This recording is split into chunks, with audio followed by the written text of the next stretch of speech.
हाय नमस्कार दोस्तों, कैसे आप सब लोग। स्वागत है आपका अपने चैनल GA7 ट्यूटोरियल्स पे। जैसा कि आप देख रहे हैं कि 11वीं क्लास में हम दोबारा पॉलिटिकल साइंस का चैप्टर लेके आए हैं। पहले चैप्टर जो हमने पढ़ा था संविधान क्यों और कैसे, उसी का आज हम नेक्स्ट पार्ट लेके आए हैं। तो इसका प्रीवियस वीडियो आप जाके देख सकते हैं, मैं इसका लिंक डाल दूंगा अपने डिस्क्रिप्शन पे, तो आप उसको देख लीजिएगा। तो चलिए अब इसके हम नेक्स्ट पार्ट में चलते हैं। जैसे आपके देख रहे हैं संविधान क्यों और कैसे, पार्ट 1 था हमारा। तो लास्ट हमने वीडियो में पढ़ा था निर्भर है तक। अब हम उसके आगे चलते हैं, तो वीडियो के अंत तक बने रहिएगा, ठीक है। तो चलिए अब स्टार्ट करते हैं।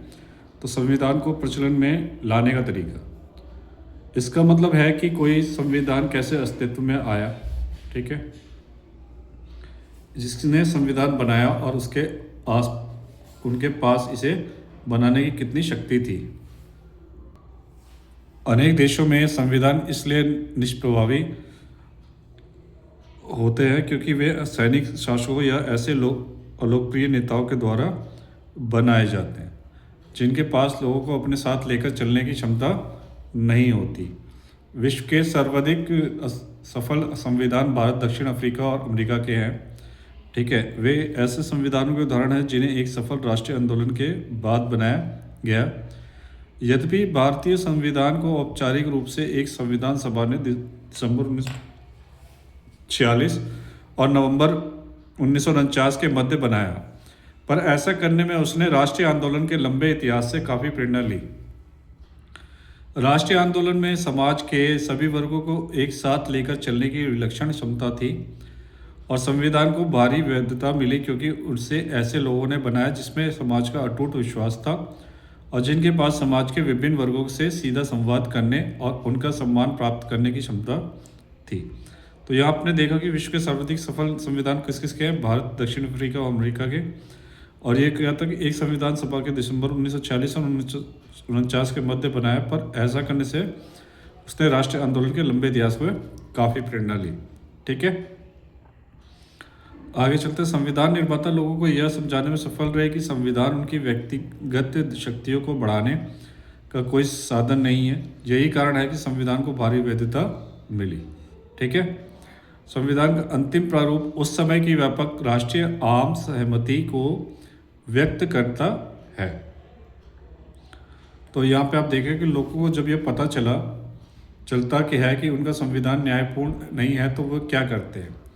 ऐसे लोग क्या होता है जिनका संविधान केवल कागज़ पर ही होता है, तो उस देश की दुर्दशा भी बहुत जल्दी हो जाती है और लोगों को ये पता लगता है कि संविधान कानून का है, तो उनको अपने जीवन जीने में बहुत कठिनाइयों का सामना करना पड़ता है। अभी हमारे संविधान में हमारे अधिकार लिखे हुए हैं, हमें क्या फैसले हैं, क्या हमारे लिए ज़रूरी है, वो सब हम लोग अपना हक मांग सकते हैं, ठीक है।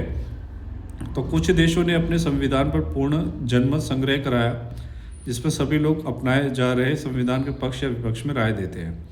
तो कुछ देशों को लगा कि हमारे संविधान में अब चेक करना चाहिए कि ये हमने सही बनाया नहीं बनाया, तो उन्होंने क्या करा, जनमत संग्रह कराया और जिसमें सभी लोगों को अपनाए जा रहे संविधान के पक्ष या विपक्ष में राय देते हैं। भारतीय संविधान पर ऐसा कोई जनमत संग्रह नहीं हुआ, लेकिन इसे लोगों को की और से प्रबल शक्ति प्राप्त थी क्योंकि यह बहुत ही लोकप्रिय नेताओं की सहमति और समर्थन पर आधारित था। तो भारतीयों में आपने देखा कि यहाँ पे कोई नहीं हुआ क्योंकि लोगों को अपने नेता, चुने हुए नेता पे बहुत ज़्यादा विश्वास था और जो बना रहे थे उन पे उनको अटूट विश्वास था, ठीक है। और लोगों ने उनके प्रावधानों पर अमल करके उसे अपना लिया। लोगों ने उसे अपनाने में भी देर नहीं की और आज भारत कहाँ से कहाँ तक है और हम सभी जानते हैं। अतः संविधान बनाने वालों का प्रभाव भी एक हद तक संविधान की सफलता की संभावना सुनिश्चित करता है, ठीक है। ये भी मायने रखता है कि संविधान बना कौन रहा है, ठीक है। हमारे जो संविधान है वो आप जानते हैं डॉक्टर BR अम्बेडकर जी ने बनाया था, ठीक है। उनके एक पैनल ने बनाया था जिस पे हमें विश्वास था। तो इसलिए आपको संविधान कौन लिख रहा है उस पर भी आपकी ज़रूरी होती है कि उस देश का भविष्य उस पर टिका होता है और विश्वास की बात होती है और लोग उसी तरीके से उसको फॉलो कर पाते हैं। संविधान के मौलिक प्रावधान, एक सफल संविधान की यह विशेषता है कि वह प्रत्येक व्यक्ति को संविधान के प्रावधानों का आदर करने का कोई कारण अवश्य देता है। उदाहरण के लिए जिस संविधान में बहुसंख्यकों समाज में के अल्पसंख्यकों समूहों का उत्पीड़न करने की अनुमति दी गई, वहाँ अल्पसंख्यकों के पास कोई कारण नहीं होगा कि वे संविधान के प्रावधानों का आदर करें।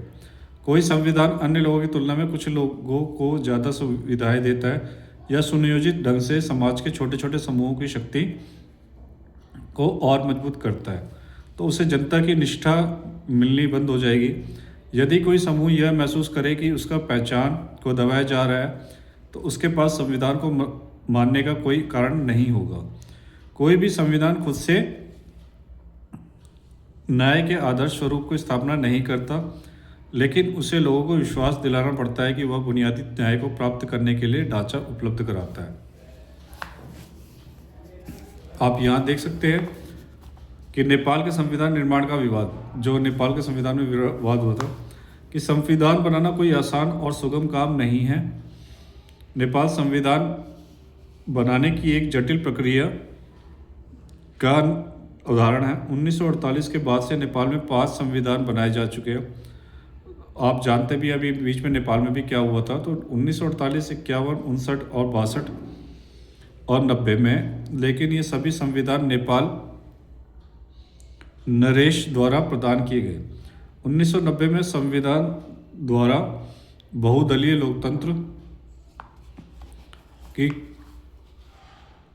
लोकतंत्र की शुरुआत की गई, पर अनेक पिछले वर्षों से में नेपाल में सरकार और राजनीति की पुनर्संरचना के लिए सशस्त्र राजनीतिक आंदोलन चल रहा था। क्योंकि पहले क्या था कि वहाँ पे राजा का शासन था, पर बाद में उस पर संविधान लागू हो, फिर उसको गणतंत्र राज्य बना। पुनर्संरचना के लिए सशस्त्र राजनीतिक आंदोलन चल रहा था। उसमें प्रमुख मुद्दा यही था कि संविधान में राजा की भूमिका क्या होनी चाहिए। नेपाल के कुछ समूह राजतंत्र नामक संस्था को ही खत्म करने और गणतांत्रिक सरकार की स्थापना के पक्ष में थे। तो कुछ लोगों का मानना था कि राजा की सीमित भूमिका के साथ संवैधानिक राजतंत्र का बना रहना उपयोगी रहेगा। स्वयं राजा भी शक्तियों को छोड़ने के लिए तैयार नहीं था। राजा ने अक्टूबर 2002 में समस्त शक्तियों का अपने हाथ में ले लिया। बहुत सारे राजनीतिक दल और संगठन एक नई संविधान सभा के गठन की मांग कर रहे थे। नेपाली कम्युनिस्ट पार्टी माओवादी जनता द्वारा चुनी गई संविधान सभा के संघर्ष में सबसे आगे थी। अतः जन प्रदर्शन के दबाव के सामने झुकते हुए राजा को एक ऐसी सरकार बनवानी पड़ी जो आंदोलनकारी दलों को स्वीकार्य थी। ठीक है, इस सरकार ने राजा को लगभग सभी शक्तियां छीन ली थी और 2008 में नेपाल ने राजतंत्र को खत्म किया और लोकतांत्रिक गणराज्य बन गया। अतः नेपाल ने 2015 में नए संविधान को अपनाया। ठीक है,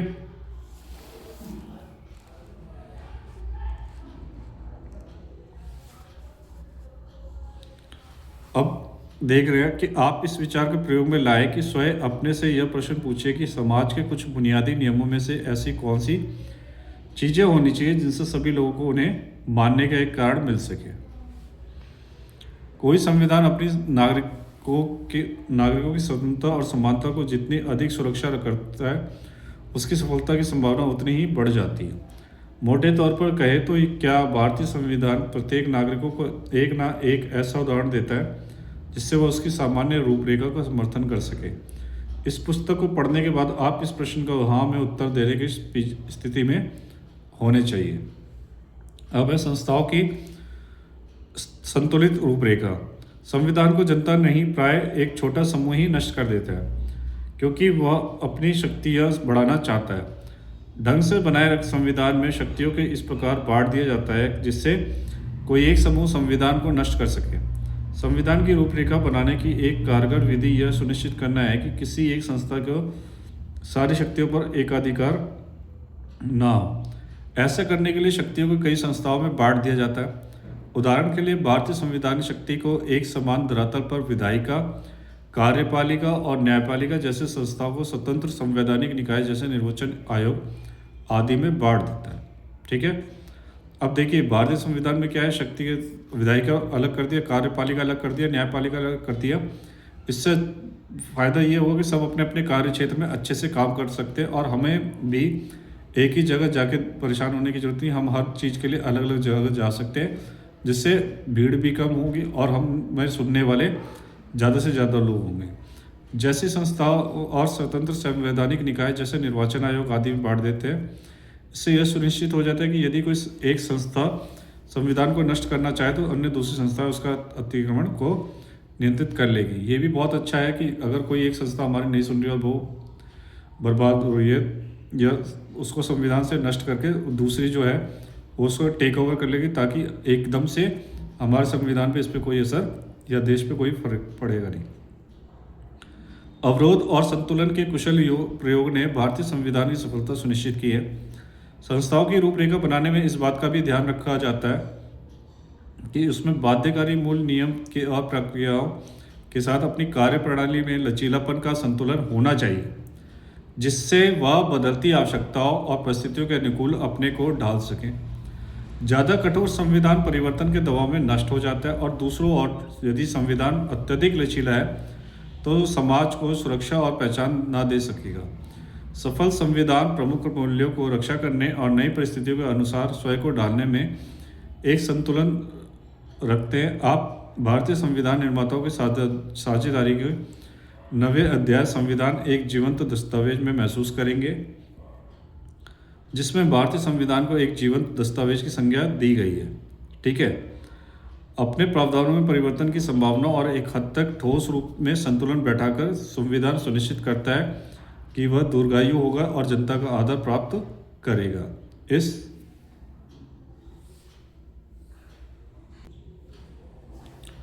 व्यवस्था ने यह भी सुनिश्चित हो जाता है कि कोई भी वर्ग या समूह अपने बलबूते संविधान को नष्ट नहीं कर सकेगा। ठीक है, अतः यह पता लगाने के लिए क्या किसी संविधान की सत्ता मान्य है, आप अपने से 3 प्रश्न पूछ सकते हैं। क्या जिन लोगों ने संविधान बनाया है वे विश्वसनीय थे? इस प्रश्न का उत्तर इसी अध्याय में आगे मिलेगा। बहुत ज़रूरी होता है क्योंकि हमें ये भी देखना होता है कि किसके ऊपर हमारा संविधान टिका हुआ है, आगे जिसने बनाया उसकी क्या सोच थी हमारे देश के बारे में और लोगों के बारे में। दूसरा, क्या संविधान से सुनिश्चित किया था कि सूझबूझ के साथ शक्ति को इस प्रकार संगठित किया जाए कि किसी एक समूह के लिए संविधान नष्ट करना आसान ना। ये भी देखा जाता है कि संविधान ऐसा मजबूती से बनाया जाए कि कोई दूसरा या इतना आसानी से उसको तोड़ा ना जा सके। कोई एक समूह खड़ा हो गया तो उसके लिए इसे खंड कर पाना बहुत मुश्किल हो। ठीक है, और सबसे अधिक महत्वपूर्ण बात यह है कि क्या संविधान इनको सबको सब कुछ ऐसा कारण देता है कि वे संविधान का पालन करें। इस पुस्तक के अधिकतर हिस्से में इसी प्रश्न के उत्तर दिए गए। बिल्कुल देता है मेरे विचार से, तो क्योंकि संविधान के जब हमारा जो संविधान है उसके अकॉर्डिंग हम चलते तो आज हमें जो जो सुविधाएं मिल पा रही है उसी के साथ हम चलते आगे। तो क्या संविधान लोगों को आशाओं और आकांक्षाओं का पिटारा है? बिल्कुल है। संविधान द्वारा लोगों को निष्ठा प्राप्त करने की योग्यता काफ़ी कुछ इस बात पर भी निर्भर करती है कि संविधान न्यायपूर्ण है या नहीं। भारतीय संविधान में न्याय के बुनियादी सिद्धांत क्या है? इस पुस्तक का अंतिम अध्याय इस प्रश्न का उत्तर देगा। ठीक है, तो अभी हम इसका एक बार कार्टून देख लेते हैं कि कार्टून बनाने वाले ने इसको संविधान का ताश पत्तों का महल क्यों कहा। क्या यह वर्णन भारतीय संविधान का पर लागू होगा?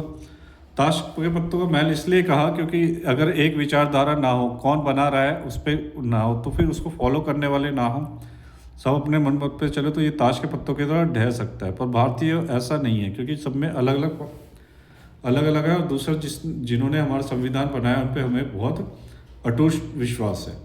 ठीक है, तो भारतीय संविधान कैसे बना, अब हम इस पर टॉपिक पे चलते हैं। तो आइए देखें कि भारतीय संविधान कैसे बना। औपचारिक रूप से एक संविधान सभा ने संविधान को बनाया जिसे अविभाजित भारत में निर्वाचित किया गया था। इसकी पहली बैठक, ठीक है, 9 दिसंबर 1946 को हुई और फिर 14 अगस्त 1947 को विभाजित भारत के संविधान सभा के रूप में इसकी पुनः बैठक हुई। संविधान सभा के सदस्य 1935 में स्थापित प्रांतीय विधानसभाओं के सदस्यों के द्वारा अप्रत्यक्ष विधि से चुने गए। संविधान सभा की रचना लगभग उसी योजना के अनुसार हुई जिसे ब्रिटिश मंत्रिमंडल की एक समिति कैबिनेट मिशन ने प्रस्तावित किया था। इस योजना के अनुसार प्रत्येक प्रांत देशी रियासत या रियासतों के समूह को उनकी जनसंख्या के अनुपात में सीटें दी गई। मोटे तौर पर 10 लाख की जनसंख्या एक सीट का अनुपात रखा गया। परिणाम स्वरूप ब्रिटिश सरकार के प्रत्यक्ष शासन वालों प्रांतों को 292 सदस्य चुनने थे तथा देशी रियासतों को न्यूनतम 93 सीटें आवंटित की गई। यह इंपॉर्टेंट है, थोड़ा ध्यान रखिएगा। ठीक है, प्रत्येक प्रांत के सीटों को 3 प्रमुख समुदायों मुसलमान, सिख और सामान्य में उनकी जनसंख्या के अनुपात में बांट दिया गया। फिर है प्रांतीय विधानसभाओं में प्रत्येक समुदाय के सदस्यों ने अपने प्रतिनिधियों को चुना और इसके लिए उन्होंने समानुपातिक प्रतिनिधित्व और एकल संक्रमण पत्र पद्धति का प्रयोग किया। देशी रियासतों के प्रतिनिधियों को चुनाव का तरीका उनका परामर्श से तय किया गया। अध्याय के पिछले भाग में उन तीनों कारकों में पर प्रकाश डाला गया जो संविधान को प्रभावी और सम्मान के योग्य बनाते हैं। भारतीय संविधान इस परीक्षा में किस हद तक कामयाब होता है, अधिक जानकारी के लिए देखें, आप इस वेबसाइट पे भी जाके देख सकते हैं। अब ये देखिए क्या है कि आपने राजनीतिक लोकतंत्र को हमें सामाजिक लोकतंत्र के रूप में भी देना चाहिए। राजनीतिक लोकतंत्र तब तक स्थायी नहीं रह सकता जब तक कि उसका आधार सामाजिक लोकतंत्र ना हो। सामाजिक लोकतंत्र का क्या अर्थ है? इसका अर्थ है जीवन के उस मार्ग से है जो स्वतंत्रता, समता और बंधुता को जीवन के सिद्धांतों के रूप में स्वीकार करता है। स्वतंत्रता, समता और बंधुता के सिद्धांतों को इन तीनों ने एक संयुक्त रूप से पृथक पृथक रूपों में नहीं समझना चाहिए। ये तीनों मिलकर एक ऐसा संयुक्त रूप बनाते हैं कि इनमें से एक को दूसरे से अलग करना लोकतंत्र को मूल प्रयोजन को ही विफल कर देना है। स्वतंत्रता को समता से अलग नहीं किया जा सकता है, समता को स्वतंत्रता से अलग नहीं किया जा सकता और ना ही स्वतंत्रता और समता को बंधुता से अलग किया जा सकता है। ठीक है, समता विहीन स्वतंत्रता कुछ व्यक्तियों को अनेक व्यक्तियों को प्रभुता को जन्म देगी। स्वतंत्र विहीनता विहीन समता व्यक्तिगत पहल को नष्ट कर देगी। बंधुता के बिना स्वतंत्रता और समता अपना स्वाभाविक मार्ग ग्रहण नहीं कर सकते। यह हमारे doctor B are Ambedkar ji ने लिखा था। ठीक है, क्या आपकी कक्षा में स्वतंत्र, समता और बंधुता के सिद्धांतों को व्यवहार में लाया गया है? इनके एक साथ कैसे व्यवहार में ला सकते हैं? अपने साथियों के साथ चर्चा कीजिए।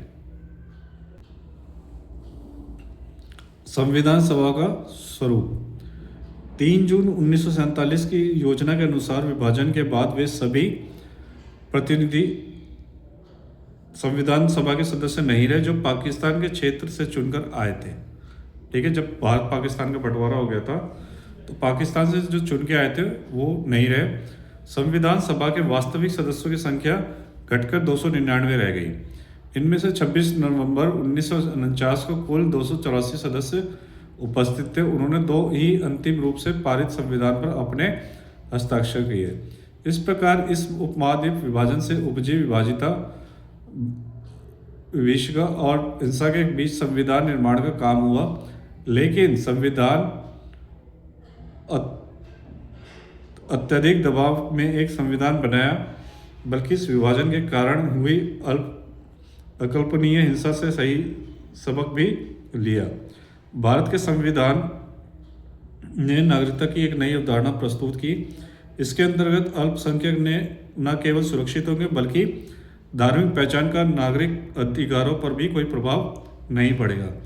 लेकिन संविधान सभा के गठन का यह विवरण केवल सतही और तौर पर ही हमें बताता है कि संविधान वास्तव में बना कैसे। यद्यपि हमारी संविधान सभा के सदस्य सार्वभौमिक वयस्क मताधिकार के आधार पर नहीं चुने गए थे, पर उससे ज़्यादा से ज़्यादा प्रतिनिधि परक बनाने का गंभीर प्रयास किया गया। सभी धर्मों के सदस्यों को ऊपर बताई गई विधि से प्रतिनिधित्व दिया गया। इसके अतिरिक्त संविधान सभा में अनुसूचित जातियों के 28 सदस्य थे। जहाँ तक कि राजनीतिक दलों का सवाल है, विभाजन के बाद संविधान सभा में कांग्रेस का वर्चस्व था और उसे 82% सीटें प्राप्त थी। लेकिन कांग्रेस वह विविधताओं से भरी हुई एक ऐसी पार्टी थी जिसमें लगभग सभी विचारधाराओं के नुमाइंदगी थे। ठीक है, यहाँ पे हम देख लेते हैं कि यदि भारत की संविधान सभा देश के सभी लोगों को द्वारा निर्वाचित होती तो क्या होता। क्या वह उस संविधान सभा से भिन्न होते जो बनाई गई। बिल्कुल, क्योंकि सभी अगर होते तो सबका मन मत अलग अलग होता। अब जब हम चुने हुए लोगों को करते हैं, तब जब उन्होंने बोला तो उसके फैसलों का हम लोगों ने तहे दिल से स्वागत किया और उसे हम लोगों ने माना, क्योंकि इसमें सब कुछ था। विभाजन भी देख चुका था, विभाजन के बाद देश के हालात क्या होते वो भी देख चुके थे। तो उन्होंने बहुत सोच समझ के और फिर जाति भी सब कुछ को उन्होंने देखा और उसके हिसाब से उन्होंने संविधान बनाया। संविधान सभा की कामकाज की शैली। संविधान सभा की सत्ता केवल इस बात पर ही नहीं टिकी थी कि वह मोटे तौर पर, हालांकि पूर्ण रूप से नहीं, सबका प्रतिनिधित्व कर रही थी। संविधान बनाने के लिए हमने अपनाई गई प्रक्रिया और सदस्यों के विचार विमर्श की जड़ में छुपे मूल्यों में ही संविधान सभा की लोकप्रिय सत्ता का आधार था। जहां प्रतिनिधित्व का दावा करने वाली किसी सभा के लिए वांछनीय है कि उसमें समाज के विभिन्न वर्ग सहभागी हो, वहीं यह भी महत्वपूर्ण है कि वे केवल अपने पहचान या समुदाय का ही प्रतिनिधित्व न करें। संविधान सभा के सदस्यों ने पूरे देश के हित को ध्यान में रखकर विचार विमर्श किया। सदस्यों में प्राय मतभेद हो जाते थे, लेकिन सदस्यों द्वारा अपने हितों के आधार बनाकर शायद ही कोई मतभेद हुआ हो। ये मतभेद वास्तव में वैध सैद्धांतिक आधार पर थे। हालांकि संविधान सभा में अनेक मतभेद थे। भारत में शासन प्रणाली केंद्रीकृत होनी चाहिए या विकेंद्रीकृत, राज्यों के बीच कैसे संबंध होने चाहिए, न्यायपालिका की क्या शक्तियां होनी चाहिए, क्या संविधान को संपत्ति के अधिकार की रक्षा करनी चाहिए। लगभग उन सभी विषयों पर गहराई से चर्चा हुई जो आधुनिक राज्य को बुनियादी है। संविधान को केवल एक ही प्रावधान ऐसा है जो लगभग बिना किसी वाद विवाद के पास हो गया। यह प्रावधान सार्वभौमिक मताधिकार का था, जिसका अर्थ है कि धर्म, जाति, शिक्षा, लिंग और आय के आधार पर भेदभाव के बिना सभी नागरिकों को एक निश्चित आयु प्राप्त करने पर वोट देने का अधिकार होगा। सदस्यों ने इस पर भी वाद विवाद आवश्यक नहीं माना कि किसे वोट देने का अधिकार होना चाहिए, लेकिन इसके अतिरिक्त प्रत्येक विषय पर गंभीर विचार विमर्श और वाद विवाद हुए। इस सभा के लोकतांत्रिक मूल्यों के प्रति निष्ठा को इससे बढ़िया व्यवहारिक रूप से कुछ और नहीं हो सकता था। संविधान सभा को असली ताकत इस बात से मिल रही थी कि वह सार्वभौमिक हित को काम कर रही है। जिसके सदस्यों ने चर्चा और तर्कपूर्ण बहसों पर काफ़ी जोर दिया। उन्होंने सिर्फ अपने हितों की बात नहीं की, बल्कि अपने सोच और फैसलों के पक्ष में अन्य सदस्यों को सैद्धांतिक कारण दिए। अपनी सोच के पक्ष में दूसरों से तर्कपूर्ण संवाद सर्वार्थ या संकीर्णता से ऊपर उठा देता है। संविधान सभा में हुई चर्चा कई मोटे मोटे खंडों में प्रकाशित हुई और हर अनुच्छेद को लेकर जैसे विस्तृत और बारीकी से बातचीत हुई, वह सार्वजनिक विवेक की भावना है को सबसे प्रामाणिक ढंग से सामने लाती है। यह वैसे भी फ्रांसीसी और अमेरिकी क्रांति की तरह संविधान निर्माण के इतिहास को सबसे महत्वपूर्ण और यादगार अध्यायों में से है। इसके बाद देखते हैं कार्यविधि। संविधान सभा को सामान्य कार्यविधि में भी सार्वजनिक विवेक का महत्व स्पष्ट दिखाई देता था। विभिन्न मुद्दों के लिए संविधान सभा की 8 मुख्य कमेटियां थी। आमतौर पर जवाहरलाल नेहरू, राजेंद्र प्रसाद, सरदार पटेल या BR अम्बेडकर इन कमेटियों की अध्यक्षता करते थे।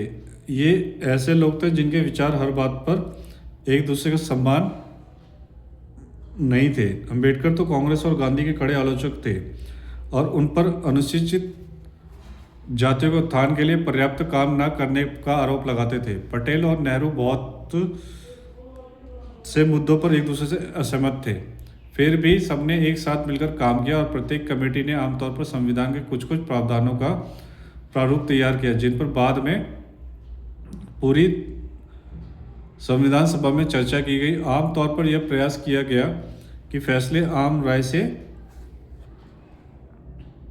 हो और कोई भी प्रावधान किसी खास हित समूह के पक्ष में ना हो। कई प्रावधानों के निर्णय मत विभाजन करने के लिए लिए गए।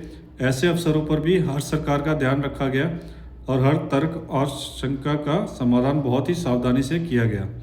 लिखित रूप से उनका जवाब दिया गया। 2 वर्ष और 11 महीने की अवधि में संविधान सभा की बैठक 166 दिन चली और इसके सत्र अखबारों के में आम लोगों के लिए खुले हुए थे। तो आपने देखा कि कितने दिन, 166 दिन लगे, 2 वर्ष और 11 महीने। आपने ये देखा कि सब जो थे एक दूसरे से थोड़ा बहुत मतभेद था, पर जब बात भारत के संविधान की आई तो सब एक साथ होके उन्होंने लिखा, तभी हमारा एक संविधान आज तक सबसे वैल्यूएबल है। ठीक है, जब संविधान की और देश की बारी आई तो सबका मत एक मत हुआ।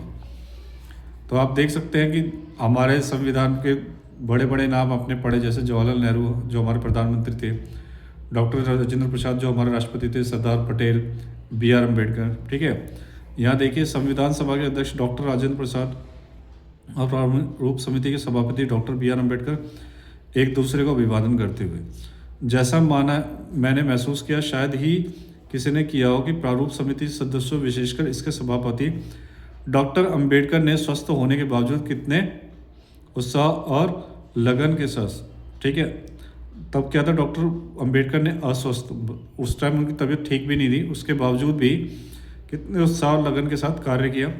डॉक्टर अम्बेडकर को प्रारूप समिति ने शामिल करने और उसके सभापति बनाने के निर्णय से बेहतर और कोई निर्णय नहीं हो सकता था। उन्होंने केवल अपने चयन को न्यायोचित सिद्ध किया, न्यायोचित, बल्कि उन्होंने जो कार्य किया उसे भी गरिमा प्रदान की। उन्होंने कहा, राजेंद्र प्रसाद कहते हैं कि उन्होंने जो भी संविधान बनाया उसको न्याय के हिसाब से बनाया, ठीक है, और उसका गरिमा का भी ध्यान रखा। इस संबंध में समिति के अन्य सदस्यों में परस्पर भेद करना पक्षतापूर्ण होगा। मैं जानता हूं कि उन सभी ने ही उत्साह और लगन के साथ कार्य किया जितना कि उसके सभापति ने। वे सभी देश की कृतज्ञता के पात्र हैं। डॉक्टर राजेंद्र प्रसाद। ठीक है, अब चलते हैं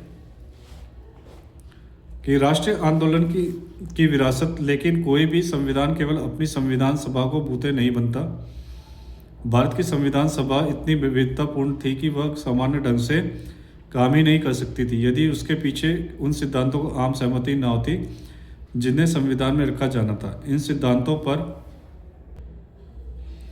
स्वतंत्रता आंदोलन के दौरान सहमति बनी। एक तरीके से संविधान सभा केवल उन सिद्धांतों को मूर्त रूप और आकार दे रही थी जो उसने राष्ट्रीय आंदोलन में विरासत में प्राप्त किए थे।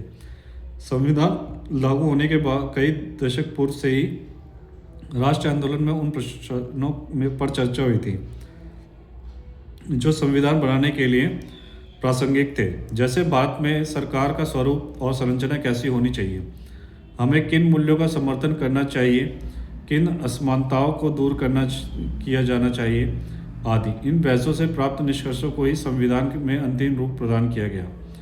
राष्ट्रीय आंदोलन से जिन सिद्धांतों को संविधान सभा में लाया गया उसका सर्वोत्तम सारांश हमें नेहरू द्वारा 1946 में प्रस्तुत उद्देश्य प्रस्ताव से मिलता है। इस प्रस्ताव में संविधान सभा के उद्देश्यों को परिभाषित किया गया था। इस प्रस्ताव में संविधान को सभी आकांक्षाओं और मूल्यों को सहमति यह समाहित किया गया था। पिछले भाग में जिसे संविधान को मौलिक प्रावधान कहा गया था वह वास्तव में उद्देश्य प्रस्ताव में समाहित मूल्यों से प्रेरित और उनका सारांश है। इसी प्रस्ताव के आधार पर हमारे संविधान में समानता, स्वतंत्रता, लोकतंत्र, संप्रभुता और एक सार्वजनीय पहचान जैसे बुनियादी प्रतिबद्धताओं को संस्थागत रूप से यह स्वरूप दिया गया।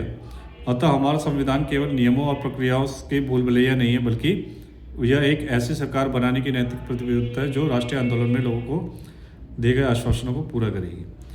आपने यहाँ पे नोट किया कि संविधान के मौलिक प्रावधान कहा गया था, और ये भी नोट किया कि इसी प्रस्ताव के आधार पर संविधान में समानता हो गया, स्वतंत्रता हो गया, लोकतंत्र हो गया, संप्रभुता हो गया और एक सार्वजनिक पहचान और बुनियादी प्रतिबद्धताओं जो हमारी बेसिक चीज़ थी उसका सबका ध्यान रख के तब एक नैतिक प्रतिबद्धता जो राष्ट्रीय आंदोलन में लोगों के लिए दिए गए आश्वासनों को पूरा करेगी। इससे द्वारा हमारा संविधान बनाया गया। आज हम यहाँ तक रखेंगे, फिर हम नेक्स्ट पार्ट में पढ़ेंगे, क्योंकि एक ही वीडियो से ज़्यादा टाइम पढ़ने से बच्चे थोड़ा ऊब भी जाते हैं। तो बच्चों, जो वीडियो के एंड तक बने रहने के लिए थैंक यू। आप लोगों को जो भी समझ में आया है, जो भी डाउट है, आप लोग मुझे कमेंट के माध्यम से पूछ सकते हैं। मेरी सारी चैनल से जुड़ सकते हैं, जैसे फेसबुक, इंस्टाग्राम, टेलीग्राम, व्हाट्सएप, आपको जहाँ लगे वो जुड़ सकते हैं। आप लोगों को वीडियो पसंद आई हो तो लाइक्स जरूर करिएगा, कमेंट जरूर करिएगा। जो भी आपको डाउट है आप लोग कमेंट के माध्यम से पूछ सकते हैं। हमारे यहाँ ऑनलाइन ऑफलाइन दोनों क्लास चलाई जाती है, तो आप लोग जुड़ सकते हैं। जो भी आपकी क्वेरी हो आप कमेंट के जरिए पूछ सकते हैं, ठीक है। वीडियो के एंड तक बने रहने के लिए धन्यवाद। और आपको जो भी पहली बार आया है आप लोग सब्सक्राइब जरूर कर दीजिएगा और शेयर जरूर करिएगा, ताकि और बच्चों तक ये पहुंच सके। तो मिलते हैं नेक्स्ट वीडियो में। Thank you.